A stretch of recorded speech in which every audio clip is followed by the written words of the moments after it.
नमस्कार दोस्तों, मेरा नाम ऋतिकेश है और हमने बीएनएस की श्रृंखला शुरू की है, जिसके श्रृंखला में 7 लेक्चर अभी तक ले चुके हैं जिसमें आज हम बात करेंगे जनरल एक्सेप्शन के कुछ सेक्शन के बारे में। इसके पहले हम जनरल एक्सेप्शन के सेक्शन 14, 15, 16, 17, 18, 19, 20, 21 इतना सेक्शन हम पढ़ चुके हैं। जिसने इस लेक्चर को अभी तक नहीं अटेंड किया है वो हमारे पिछले लेक्चर को जाकर देख सकता है और वो जनरल एक्सेप्शन को अच्छे समझ सकता है। आज के वीडियो में हम जनरल एक्सेप्शन के कुछ अन्य सेक्शन पर जाएंगे, जैसे कि आज धारा 22, 23, 24 और 25 का अध्ययन करेंगे। यह 4 सेक्शन इतना इंपॉर्टेंट सेक्शन है कि हर बार जुडिशरी के एग्जाम में इसे क्वेश्चन बनता ही बनता है। तो आज हम धारा 22 शुरू करते हैं। धारा 22 बात करता है मानसिक अस्वस्थता के बारे में। इसे इंसेनिटी बोलते हैं उसको इंग्लिश में। इसका अर्थ यह होता है अगर कोई व्यक्ति पागल है तो उसे किसी प्रकार का दंड नहीं दिया जाएगा, लेकिन इसके लिए कुछ आवश्यक तत्व है जिसके बारे में अध्ययन करेंगे। पहला तत्व तो ये है व्यक्ति मानसिक रूप से पागल होना चाहिए। दूसरा तत्व तो ये है व्यक्ति अपने कार्य की प्रकृति को समझने में असमर्थ होना चाहिए। ऐसा नहीं है कि वो पागल हो लेकिन अपने कार्य की प्रकृति समझता हो। अगर वो अपने कार्य की प्रकृति को समझ रहा है तो उसे धारा 22 का बचाव नहीं मिलेगा। यह पहले आईपीसी में धारा 84 में था, अब बीएनएस में धारा 22 में है। तो इसमें हम आते हैं और इसमें एक और तत्व है, अगर कोई ऐसा व्यक्ति है जो कुछ समय के लिए पागल बन जाता है, मतलब उसकी दिमागी हालत ठीक नहीं रहती है और कुछ समय के लिए उसकी दिमागी हालत ठीक रहती है, तो हम कंडीशन ये देखेंगे कि जब वो कार्य कर रहा है तो उसकी दिमागी हालत क्या है और उसने कार्य को कैसे किया, प्रोसीजर को देखा जाएगा। अगर कार्य करते समय जो दिमागी हालत ठीक है और बाद में उसकी दिमागी हालत खराब हो जाती है, फिर भी उसको धारा 22 का बचाव नहीं मिलेगा। तो धारा 22 का बचाव तभी मिलेगा जब दिमागी हालत आपकी खराब हो। इस पर केस हम देखेंगे। इस केस के माध्यम से आप बहुत आसानी से मानसिक अस्वस्थता को समझ सकते हैं। इस पर एक सबसे लीडिंग केस है जो हर जुडिशरी के एग्जाम में पूछता है डेनियल मैकनॉटन केस। ये इंग्लैंड का केस है। एक व्यक्ति था रॉबर्ट पीर नाम का, जो प्रधानमंत्री के एक निर्णय से असंतुष्ट हो गया था। उसने प्रधानमंत्री की हत्या करने की योजना बनाई। अब उसके मन में हर समय यही चल रहा था कि मैं प्रधानमंत्री की हत्या कर दूंगा। लेकिन बात यह हुआ कि उसको दिमाग में इतना ये बात घर कर गया कि मैं प्रधानमंत्री की हत्या करूंगा। उसने प्रधानमंत्री के पीए को प्रधानमंत्री समझ के हत्या कर दिया।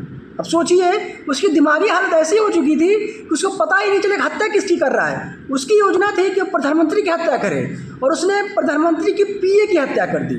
पीए मतलब पर्सनल असिस्टेंट होता, आप सभी जानते हैं। जब उसको न्यायालय में पेश किया गया, उसने न्यायालय में यह बचाव लिया कि मेरी दिमागी हालत ठीक नहीं थी, मैं तो प्रधानमंत्री की हत्या करना चाहता था और यहाँ पे हत्या पीए की हो गई। इस पर न्यायालय ने कहा कि हाँ, यह बात सही है कि इसका इंटेंशन इनको मारने का नहीं था, अपितु प्रधानमंत्री को मारने का था। इसके सिद्ध होता है कि इसकी दिमागी हालत ठीक नहीं थी और इसे धारा 22 का बचाव मिलना चाहिए और भारतीय कानून के अनुसार धारा 22 का बचाव मिलना चाहिए। इंग्लैंड में कुछ और कानून इसके लिए है, तो उसे धारा 22 का बचाव मिल गया और उसे कोई सज़ा नहीं दिया गया। इसमें डेनियल मैकनॉटन रूल में कुछ नियम प्रतिपादित किए गए थे। इसके नियम 3 को ही भारतीय संदर्भ में लागू किया जाता है और किसी नियम को इसमें लागू नहीं किया जाता है। इसके बाद आते हैं हम एक लीडिंग केस, भारतीय लीडिंग केस है मध्य प्रदेश राज्य बनाम अहमदुल्ला। अब सोचिए, भारत की सबसे महत्वपूर्ण केसों में से एक केस है। ये राजस्थान के जुडिशरी एग्जाम में पिछली बार आया हुआ क्वेश्चन है। ये डायरेक्ट क्वेश्चन पूछता है कि ऑप्शन दे देगा आपको कि धारा 22 से संबंधित केस बताइए और उसमें 3-4 केस के नाम दे देगा। अगर मध्य प्रदेश राज्य बनाम अहमदुल्ला आता है तो आप उसको ट्रिक कर देंगे।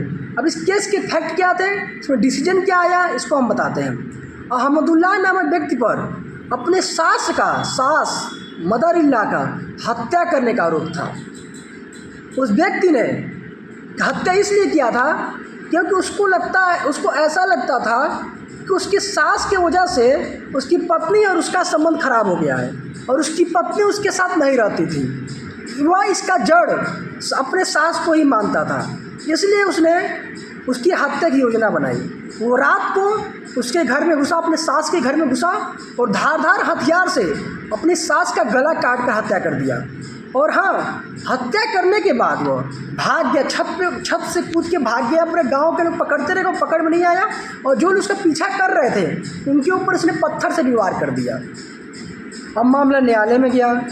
न्यायालय में यह देखा गया, न्यायालय में उसने यह बचाव लिया कि मैं पहले से ही चित्त विकृत व्यक्ति हूँ, मैं इसके लिए दवा भी खाता हूँ।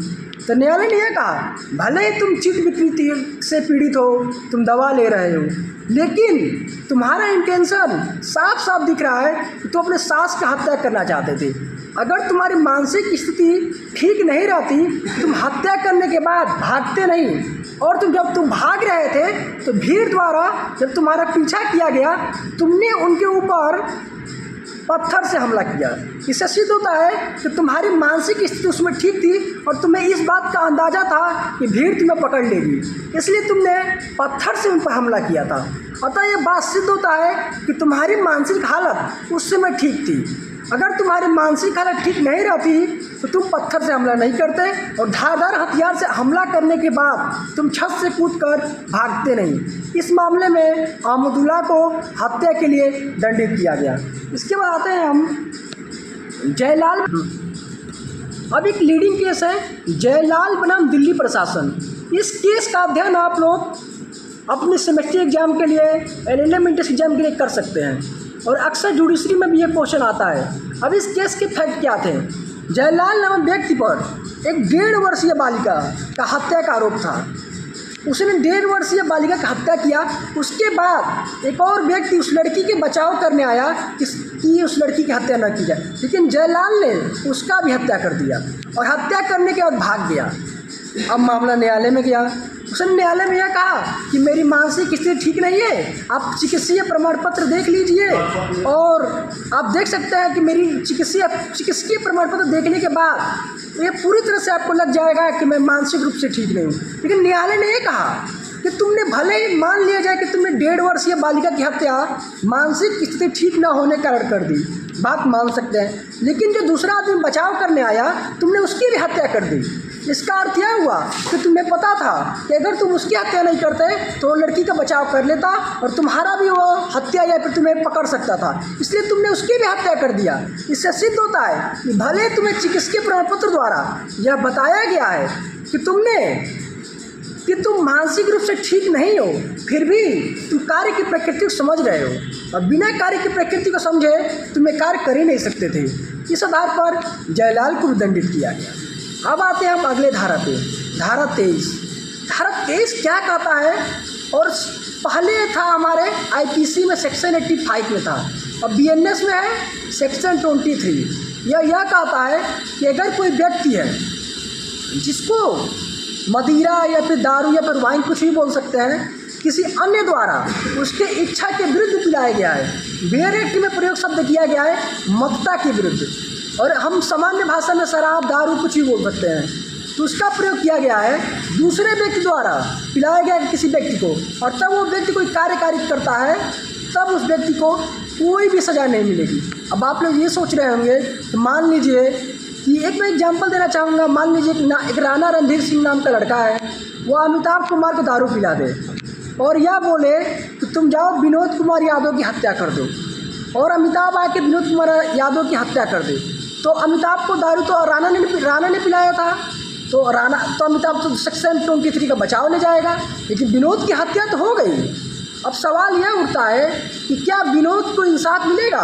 विनोद तो अब है इस दुनिया में नहीं रहा, उसके घर वाले को इंसाफ मिलेगा कि नहीं? तो इस मामले में राणा रणधीर सिंह को दंडित किया जाएगा, न कि अमिताभ को, क्योंकि अमिताभ को सेक्शन 23 का बचाव मिल जाएगा, क्योंकि वो उसको इसकी इच्छा के विरुद्ध इसको दारू पिलाया गया है और तब इसने हत्या किया है। इस पर एक लीडिंग केस बताना चाहेंगे, वासुदेव बनाम पेप्सू-राज।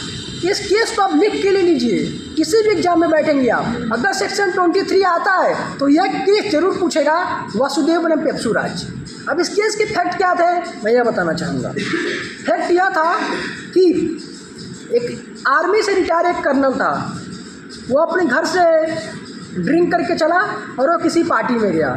पार्टी में जगह कहीं बैठने की ज़्यादा जगह था नहीं, एक लड़का बैठा हुआ था, तो उसने उस लड़के से कहा, बाबू तुम उठ जाओ, मुझे बैठने दो। लेकिन उस लड़के ने, अब लड़का क्या समझदार है कि कौन है क्या है, लेकिन वह वहाँ से उठा नहीं। अब कर्नल साहब थे शराब के नशे में, उन्होंने उठाई बंदूक, मार दिया गोली, लड़का मर गया। अब मामला न्यायालय में गया।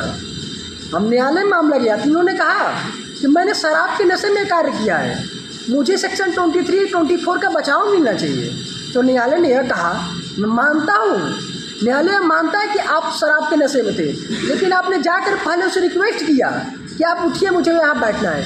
अगर आप शराब के नशे में रहते तो पहले आप एक रिक्वेस्ट नहीं करते, सीधे आप गोली मारते। आप अपने कार्य की प्रकृति समझ रहे थे।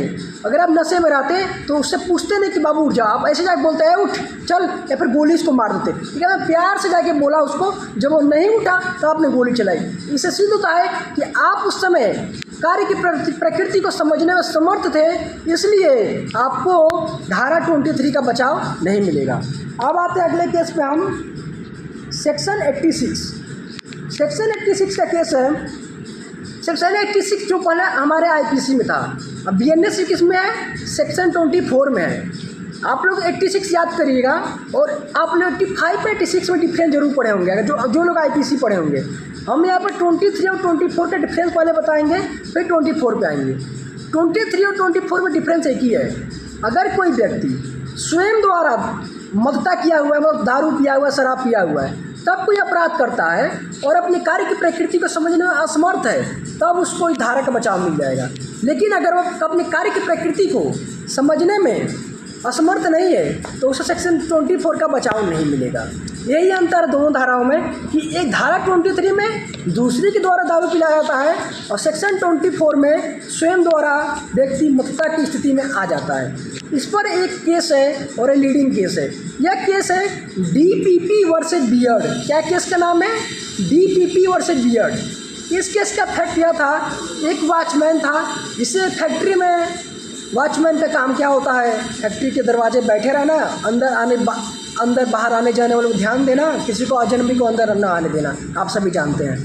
लेकिन वो वॉचमैन जो था वो शराब के नशे में था, और उसने एक 17 वर्षीय बालिका के साथ बलात्कार करने की कोशिश की। और जब उस लड़की ने अपना बचाव करना चाहा, मतलब चिल्लाना चाहा, तो उसने उस लड़की का मुंह बंद कर दिया, और उसका मुंह बंद कर दिया, जिससे उस लड़की का दम घुट गया और उस लड़की की मृत्यु हो गई। अब मामला न्यायालय में गया। न्यायालय में मामला गया तो उसने यह कहा कि मैंने शराब के नशे में काम किया है। न्यायालय ने कहा चलिए ठीक है, मान लेते हैं कि आपने शराब के नशे में काम किया, लेकिन जब लड़की चिल्लाने की कोशिश कर रही थी आपने उसका मुंह बंद कर दिया। इसका अर्थ यह हुआ कि आपको पता था अगर आप लड़की का मुंह नहीं बंद करते तो सारे लोग आ जाते वहाँ पे और आप अपने कार्य को अंजाम नहीं दे पाते। आपने उसका मुंह बंद किया जिससे कि कोई अन्य व्यक्ति न आ जाए, और उस लड़की की हत्या आपने इसी वजह से कर दी कि किसी और व्यक्ति को इसके बारे में जानकारी न हो पाए। इसलिए आपको सेक्शन 24 का बचाव नहीं मिल सकता है, बिल्कुल भी नहीं मिल सकता है। तो आप सभी आज में DPP वर्सेस बियर्ड, पेप्सू और वसुदेव बनाम पेप्सू राज्य, जयलाल बनाम दिल्ली प्रशासन, ये सब इतने लीडिंग केस है जो हर जुडिशरी के एग्जाम में जरूर पूछता है। तो मैं 2 केस बताना चाहूँगा, पेप्सू वसुदेव बनाम पेप्सू राज और DPP वर्सेस बियर्ड। इस केस को अगर आप 23, 24 लिख रहे हैं तो बिना लिखे आप अगर एग्जाम में आते हैं आपको एक भी नंबर नहीं मिलेगा, तो दोनों सबसे लीडिंग केस है। तो आज के वीडियो में हमने जनरल एक्सेप्शन के सारे क्लास को ख़त्म कर लिया। एक आखिरी सेक्शन है सेक्शन 25। सेक्शन 25 आप लोग बेरट से पढ़ लीजिएगा, वह भी बेरट से आप लोग उसको पढ़ सकते हैं, वो इंपॉर्टेंट है, जुडिशरी एग्जाम अक्सर पूछा हुआ क्वेश्चन है। तो आज के वीडियो में हमने जनरल एक्सेप्शन को पूरी तरह समाप्त कर लिया। अगले वीडियो में हम प्राइवेट डिफेंस में जाएंगे। तब तक के लिए आप वीडियो को लाइक करें, चैनल को सब्सक्राइब करें and press the bell icon for latest update. जय हिंद, जय भारत।